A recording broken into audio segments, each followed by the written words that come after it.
जय गुरु जी संगत जी आज महाशिव पुराण का अध्याय 40वां सुनाने जा रही हूँ। गुरु जी के मंत्र जाप से। ओम नमः शिवाय शिव जी सदा सहाय। ओम नमः शिवाय गुरु जी सदा सहाय। ओम नमः शिवाय शिव जी सदा सहाय। ओम नमः शिवाय गुरु जी सदा सहाय। जय गुरु जी। तव सहित ब्रह्मा का विष्णु लोक में जाकर अपना दुख निवेदन करना। श्री विष्णु का उन्हें शिव से क्षमा मांगने की अनुमति दे उनको साथ ले कैलाश पर जाना तथा भगवान शिव से मिलना। जय गुरु जी। नारद जी ने कहा, विधाता महाप्राज्ञ, आप शिव तत्व का साक्षात करने वाले हैं। आपने यह बड़ी अद्भुत और रमणीय शिव लीला सुनाई है। तथा वीरभद्र जब दक्ष के यज्ञ का विनाश करके कैलाश पर्वत पर चले गए तब क्या हुआ, यह हमें बताइए। ब्रह्मा जी बोले, नारद, रुद्रदेव के सैनिकों ने जिनके अंग भंग कर दिए थे वह समत पराजित देवता और मुनि उस समय मेरे लोक में आए। वहां मुझ स्वयंभू को नमस्कार करके सबने बार बार मेरा सत्वन किया। फिर अपने विशेष कलेशों को पूर्ण रूप से सुनाया। उसे सुनकर मैं पुत्र शोक से पीड़ित हो गया और अत्यंत व्यग्र हो व्यतीत चित्त से बड़ी चिंता करने लगा। फिर मैंने भक्ति भाव से भगवान विष्णु का स्मरण किया। इससे मुझे समोचित ज्ञान प्राप्त हुआ। तदंतर देवताओं और मुनियों के साथ मैं विष्णु लोक में गया और वहां भगवान विष्णु को नमस्कार कर एवं नाना प्रकार के शस्त्रों द्वारा उनकी तुष्टि करके उनसे अपना दुख निवेदन किया। मैंने कहा, देव, जिस तरह भी यज्ञ पूर्ण हो, यजमान जीवित हो तथा समत देवता तथा मुनि सुखी हो जाए, वैसा उपाय कीजिए। देव रमानाथ, देव सुखददायक विष्णु, हम देवता और मुनि निश्चय ही आपकी शरण में आए हैं। मुझ ब्रह्मा की यह बात सुनकर भगवान लक्ष्मीपति विष्णु, जिनका मन सदा शिव में लगा रहता है और जिनके हृदय में कभी निंदा नहीं आती, शिव का स्मरण करके इस प्रकार बोले। श्री विष्णु ने कहा, देवताओं, परम समर्थ तेजस्वी पुरुषों से कोई अपराध बन जाए तो भी उसके बदले अपराध करने वाले मनुष्यों के लिए वह अपराध मंगलकारी नहीं हो सकता। विधाताए, समस्त देवता परमेश्वर शिव के अपराधी हैं, क्योंकि इन्होंने भगवान शंभु को यज्ञ का भाग नहीं दिया।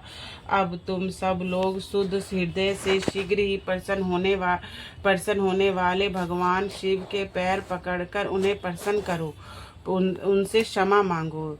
जिन भगवान के कुपित होने पर यह सारा जगत नष्ट हो जाता है तथा जिनके सनातन के लोकपालों सहित यज्ञ का जीवन शीघ्र ही समाप्त हो जाता है, वह भगवान महादेव इस समय अपनी प्राण भल्लवा सती के बिछुड़ गए हैं तथा अत्यंत दुरात्मा दक्ष ने अपने कुबचन रूपी बाणों से उनके हृदय को पहले से ही घायल कर दिया है। तथा तुम लोग शीघ्र ही जाकर उनसे अपने अपराधों के लिए क्षमा मांगो। विधे, उन्हें शांत करने का केवल यही सबसे बड़ा उपाय है। मैं समझाता हूँ, ऐसा करने से भगवान शंकर को संतोष होगा। यह मैंने सच्ची बात कही है। ब्रह्मांड में भी तुम सब लोगों के साथ शिव के निवास स्थान पर चलूंगा और उनसे क्षमा मांगूंगा। देवता आदि सहित मुझ ब्रह्मा को इस प्रकार आदेश देकर श्री हरि ने देवगणों के साथ कैलाश पर्वत पर जाने का विचार किया। तदंतर देवता मुनि और प्रजापति आदि जिनके स्वरूप ही है वह श्री हरि उन सब के साथ ले अपने वैकुंठ धाम से भगवान शिव के शुभ स्थान गिरिश्रेष्ठ कैलाश को गए। कैलाश भगवान शिव को सदा ही अत्यंत प्रिय है। मनुष्यों से भिन्न किन्नर, अप्सराएं और योगी सिद्ध महात्मा पुरुष उनका भलीभांति सेवन करते हैं तथा वह पर्वत बहुत ही ऊंचा है।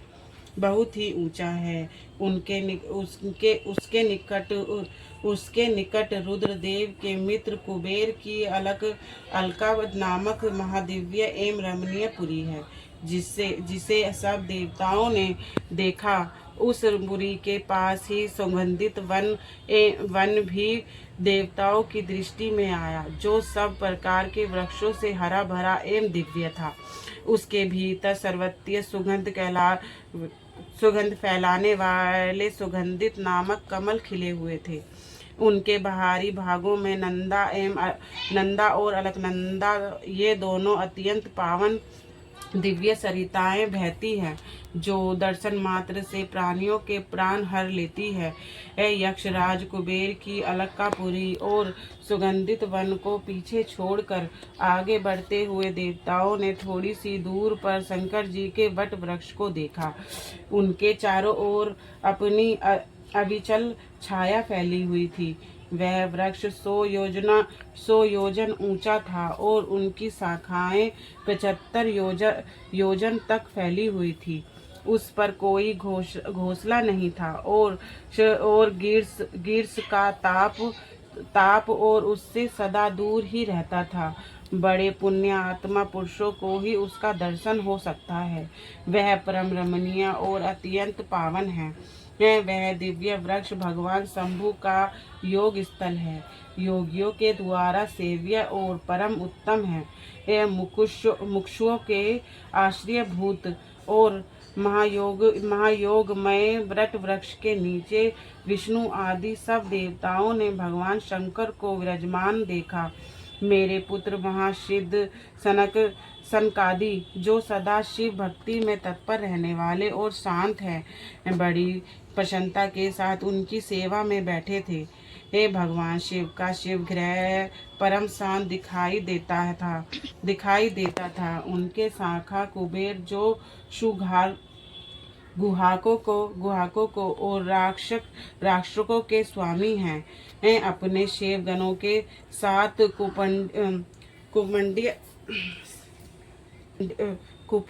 कुटुंबीय जनों के साथ सदा विशेष रूप से उनकी सेवा किया करते हैं। वह परमेश्वर शिव उस समय तपस्वी जनों को परम प्रिय लगने वाले सुंदर रूप धारण किए बैठे थे। भस्म आदि से उनके अंगों की बड़ी शोभा हो रही थी। भगवान शिव अपने वत्सल भाव के कारण सारे संसार के सुधीय हैं। नारद उस दिन वह एक कुशानन पर बैठे थे और सब संतों के सुनते हुए तुम्हारे प्रश्न करने पर तुम्हें उत्तम ज्ञान का उपदेश दे रहे थे। वह बायां चरण अपनी दाईं जांघ पर और बायां हाथ अपने बाएं घुटने पर रखे, कलाइयों में रुद्राक्ष की माला डाले, सुंदर कर्त मुर्दा से विराजमान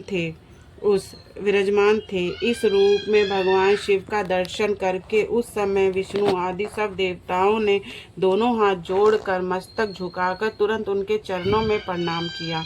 मेरे साथ भगवान विष्णु को आया देख सत्पुरुषों के आश्रय दाता भगवान रुद्र उठकर खड़े हो गए और उन्होंने सिर झुकाकर उन्हें प्रणाम किया। फिर विष्णु आदि सब देवताओं ने जब भगवान शिव को प्रणाम कर लिया तब उन्होंने मुझे नमस्कार किया। ठीक उसी तरह जैसे लोगों के उत्तम गति प्रदान करने वाले भगवान विष्णु प्रजापति कश्यपों को प्रणाम करते हैं। तत्पश्चात देवताओं और सिद्धियों, गणाधीशियों और महर्षियों नमस्कृत तथा स्वयं भी श्री विष्णु को एवं मुझको नमस्कार करने वाले भगवान शिव से श्री हरि आदर पूर्वक वार्तालाप आरंभ कर दिया। जय गुरु जी, शुक्राना गुरु जी, अंतम शुक्राना।